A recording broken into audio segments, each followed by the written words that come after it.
So gandang gabi lang din natin mga sisilabs ko ulit. So for today's ganap na naman mga sisilabs, no?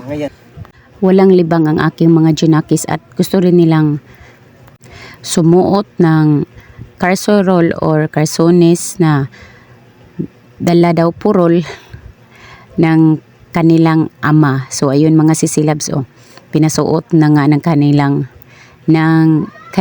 ama, ng aking partner. So ayun ang porma ang aking Kuya Dylan. At ang kasunod na naman ang aking baby Dion na tinupak din ito kanina dahil gusto nga niya na siya na ang sumuot ng carsorol. So ayun mga sisilabs ng kanyang style.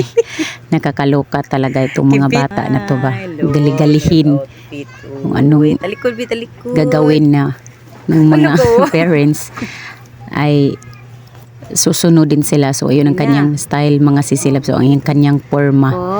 At nakagustuhan lang din niya ang kanyang sinuot mga lalabs. At iyan na nga din mga sisilabs, no? Bumblebee daw siya. At ito na nga din mga sisilabs sinuot ng aking partner.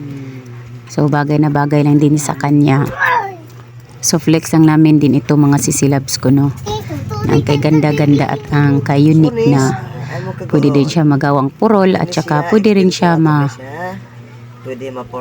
gawa siyang murag carsonis. O yan mga sisilabs. Kanya nang tinanggal ang zipper. Meron siyang zipper na para din mahiwalay yung pwede purol, pwede carsones. At ito taon balik ha. dual sim. Dual sim na siya mga guys. Iana rin na siya In short, carsorol. I-click na ni mo diya. Pak, iniksakat ana. Zipper na naman. Magic. So ito nga din mga Iko sisilabs din po ko, aron dili makita aron mararaog wala. ang kanyang carsorol na susuotin. Sige tawag nga carsorol. So yun din mga sisilabs nga. Thank you for watching. Babush!